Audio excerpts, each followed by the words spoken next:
जय हिंद दोस्तों, welcome back to my YouTube channel Gyan Setu पर आपका बहुत बहुत स्वागत एवं अभिनंदन करता हूं। जैसा कि आप लोगों ने पिछली क्लास में ह्यूमन डाइजेशन सिस्टम के बारे में अध्ययन किया था, आज हम उसी को कंटिन्यू फिर आज उसी के बारे में क्लास हम लोग समझेंगे। अब पिछली क्लास आप लोगों ने यदि नहीं देखा है तो सबसे पहले पिछली क्लास को देख लें, क्योंकि आपको इधर से नहीं समझ में आएगा। अब हम पिछली क्लास में क्या पढ़े थे, थोड़ा सा एक बार रिवाइज कर लेते हैं। मानव पाचन तंत्र में क्या होता है, सबसे पहले मुख में भोजन लिया जाता है, जिसे अंतः ग्रहण कहते हैं। यानी कि भोजन को मुख तक लेने की प्रक्रिया को अंतः ग्रहण कहते हैं।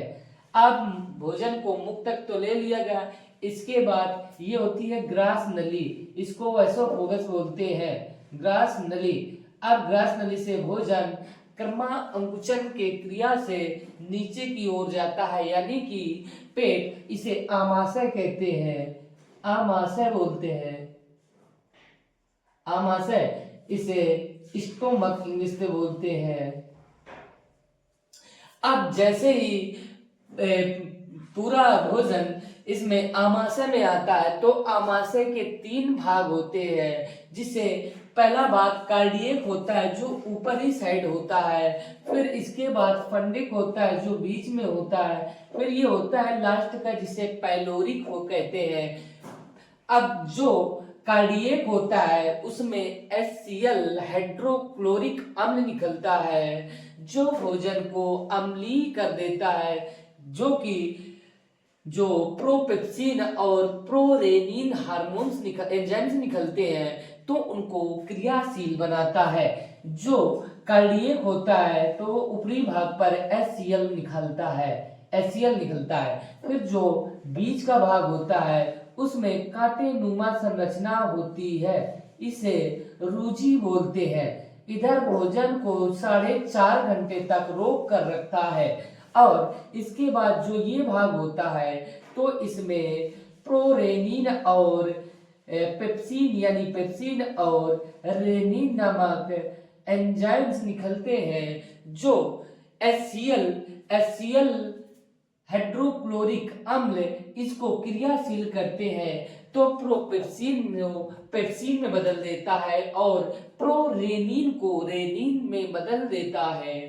जो रेनिन होता है तो वो दूध को फाड़ देता है, अर्थात दूध को दही कर देता है, और उसमें जो प्रोटीन्स वगैरह होते हैं तो उनको निकाल कर बाहर कर देते हैं, और जो प्रोटीन निकलता है तो वो पेप्सिन के साथ क्रिया करके फिर पेप्टोन्स में बदल देता है। इसके बाद भोजन एक भूरे रंग की लेई की तरीके हो जाता है, जिसे काइम बोलते हैं। अब काइम हमारी ये छोटी आंत होती है, इस छोटी आंत में भोजन हमारा आ जाता है, और इस छोटी आंत में भोजन चलता है। अब जब छोटी आंत में आता है तो सबसे पहले आप लोगों को यहाँ इधर ऐसे अग्नाशय ग्रंथि मिलती है, और अग्नाशय ग्रंथि से पूर्ण पाचक रस निकलता है। अग्नाशय ग्रंथि के बारे में हम लोग डिटेल से समझेंगे। अब अग्नाशय ग्रंथि की कुछ डिमांड होती है जो खाना को पूर्ण पाचन की ओर ले जाती है। अब इसके लिए ये तो इधर अम्लीय होता है क्योंकि हाइड्रोक्लोरिक अम्ल होता है, इसको भोजन चाहिए क्षारी, तो क्षारी बनाने के लिए लीवर होता है, इधर इस तरीके का तिकोने के जैसे लीवर होता है, और लीवर के जस्ट बगल में इस साइड में गाल ब्लैडर होता है, जिसे पित्ताशय बोलते हैं, और इस लीवर में बहुत पित्त निकलता है, या बाइल जूस कहते हैं। क्या बोलते हैं? बाइल जूस निकलता है। जो बाइल जूस यहाँ पित्ताशय में ये गाल ब्लैडर में एकत्रित हो जाता है, फिर यहां से इस तरीके से निकलता है। और लेकिन इस बात को बताने के लिए कोई हार्मोन्स तो होना ही चाहिए। तो इधर से एक हार्मोन्स आता है जिसका नाम है कोलेसिस्टोकाइनिन। क्या है? कोलेसिस्टोकाइनिन। यदि आप जिस जगह या कहीं भी बैठे हैं तो एक बार इसको या फिर इसी तरह एक बार जरूर बोलिए ताकि आप लोगों को अच्छी तरह से समझ में आए। तो कोलेसिस्टोकाइनिन होता है तो इसको प्रेरित करता है, तो ये बाइल जूस यानी पित्त रस को स्रावित करता है। और इधर फिर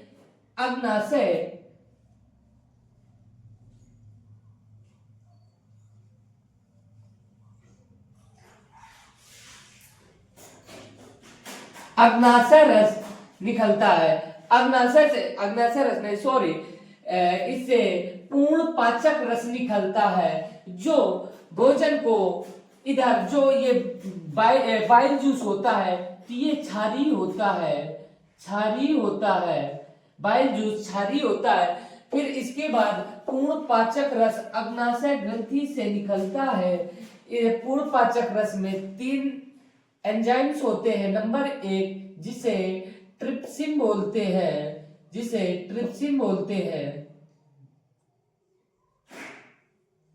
ट्रिप्सिन, तो इसको ट्रिप्सिन बोलते हैं। नंबर 2 इसके बाद होता है एमाइलोप्सिन होता है,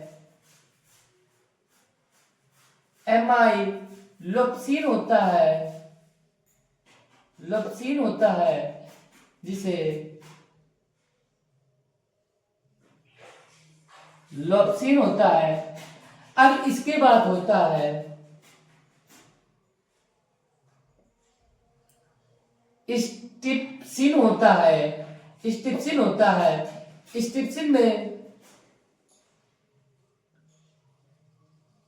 स्टिप्सिन होता है।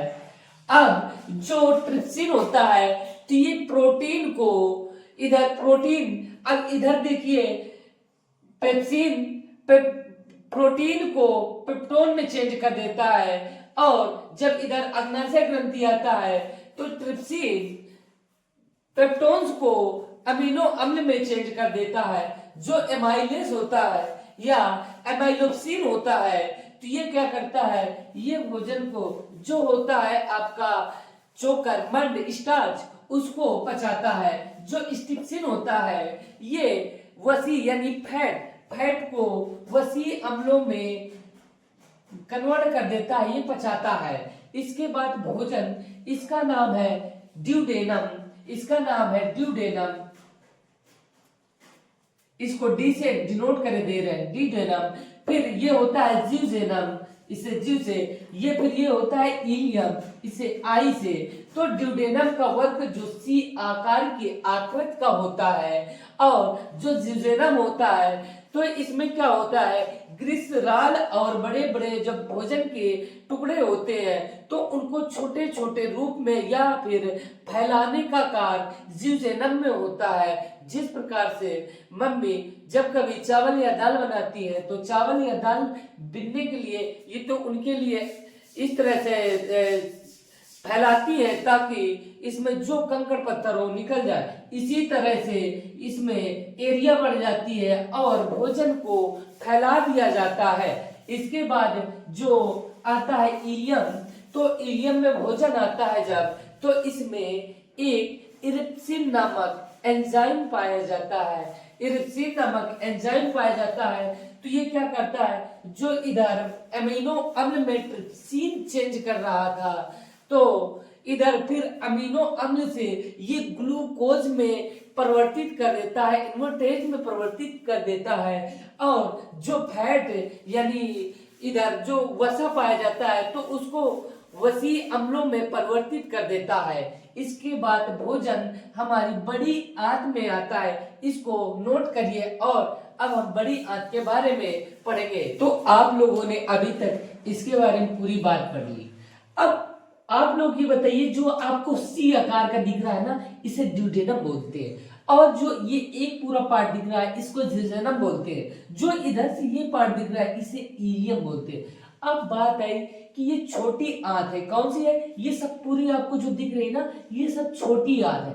तो छोटी आंत की लंबाई कितनी होती है? नंबर,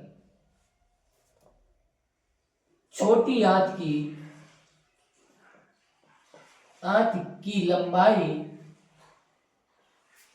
छोटी आंत की लंबाई 6 से 7 मीटर तक होती है, यानी कि 20 फीट होती है, 20 फीट होती है। अब बात आई कि छोटी आंत की लंबाई 20 फीट यानी बहुत दूर तक हो जाएगी, यानी कि 6 से 7 मीटर। ठीक, अब बात आई कि ठीक है सर, लेकिन ये जो ड्यूडेनम है तो ड्यूडेनम की कितनी लंबाई हो सकती है? तो आप लोगों को जो ये पार्ट दिख रहा है ना, यही यानी सी आकार का जो दिख रहा है यही ड्यूडेनम होता है। इसकी लंबाई होती है 25 सेंटीमीटर। कितनी होती है? 25 सेंटीमीटर। अब बात आई कि सर ये तो ठीक है कि छोटी आंत की लंबाई 6 से 7 मीटर होती है, तो फिर दूसरी बात, बड़ी आंत की लंबाई कितनी होती है? बड़ी आंत की लंबाई होती 1.5 मीटर। आप लोग इसे जानते होंगे, यानी 1.5 मीटर। अरे बात तो ये आ गई कि ये 1.5 मीटर है और ये 6 से 7 मीटर है, तो इसको छोटी आंत क्यों कहा गया, इसको बड़ी आंत क्यों कही गई?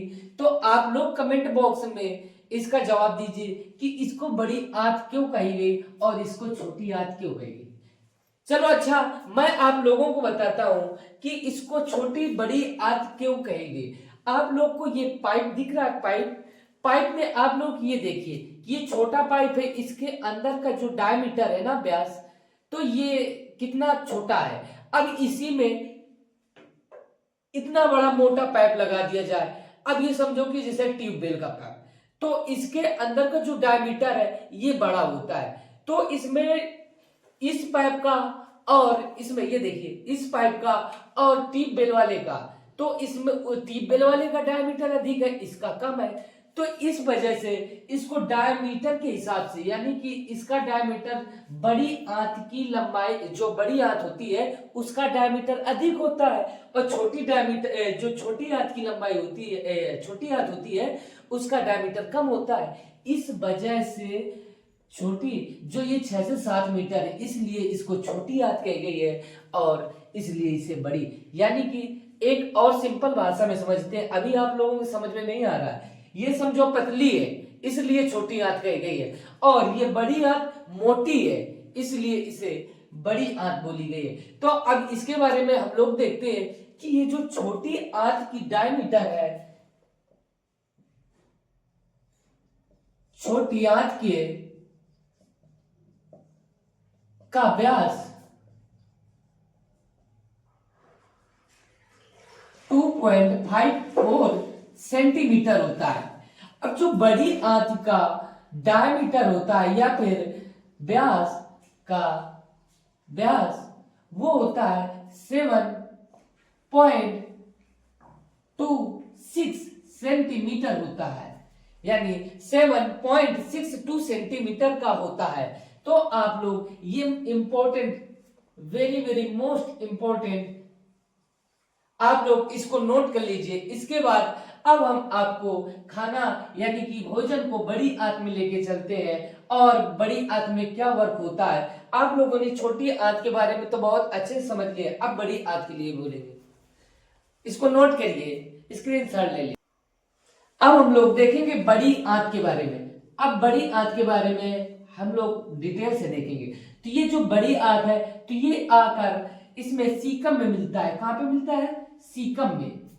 अब ये जो होता है नीचे की ओर पूंछ की तरीके दिख रहा है, इसे अपेंडिक्स बोलते हैं। क्या बोलते हैं? अपेंडिक्स बोलते हैं। ये अपेंडिक्स होता है, इसको सीकम कहते हैं, इसको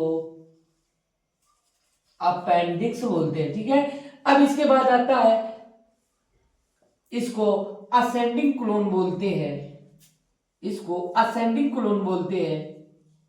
फिर इसको ट्रांसवर्स कोलन बोलते हैं। ये आपको दिख रहा है, ये ट्रांसफर क्लोन हो गया। अब इसके बाद ये डिसेंडिंग क्लोन है,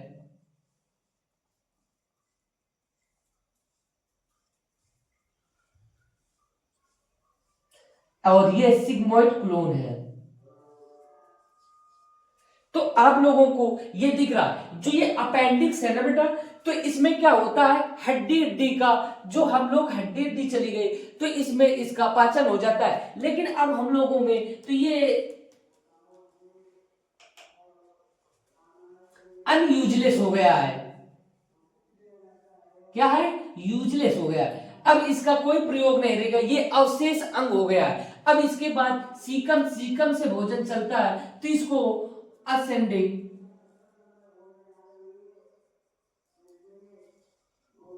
असेंडिंग क्लोन बोलते हैं, इसको ट्रांसवर्स क्लोन बोलते हैं, और जो ये होता है तो इसको डिसेंडिंग,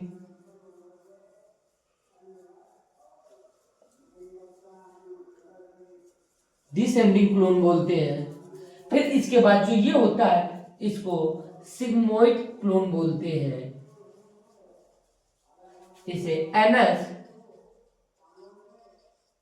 यानी गुदा द्वार बोलते हैं। तो भोजन जब इधर से छोटी आंत इलियम से जब बड़ी आंत में आता है तो बड़ी आंत के आप लोगों को लंबाई तो बता दिए कि ये 1.5 मीटर की होती है, जो छोटी आंत को चारों ओर से घेरे हुए होती है। तो अब जब अपेंडिक्स में भोजन आया, फिर कभी कभी अपेंडिक्स में भोजन फंस जाता है तो डॉक्टर इसको ऑपरेशन के द्वारा काट कर अलग कर देते हैं, क्योंकि ये अवशेष अंग है। अब इसके बाद जो सीकम होता है इससे भोजन ऊपर जाता है, फिर इस तरह से ट्रांसफर क्लोन में जाता है, फिर इसके बाद डिसेंडिंग क्लोन में आता है, फिर सिग्मोइड क्लोन में आता है, और इसके बाद मल परित्याग होता है जिसे बहिक्षेपण बोलते हैं, ईजेशन बोलते हैं। अब भोजन जब इसमें आता है तो हम लोग देखते हैं कि इसमें जो जल होता है ना, तो इसमें जल का अवशोषण होता है। क्या होता है, जल का अवशोषण होता है। और आप लोगों ने देखा होगा कि जो अभी इधर बताए थे हमने आप लोगों को, इधर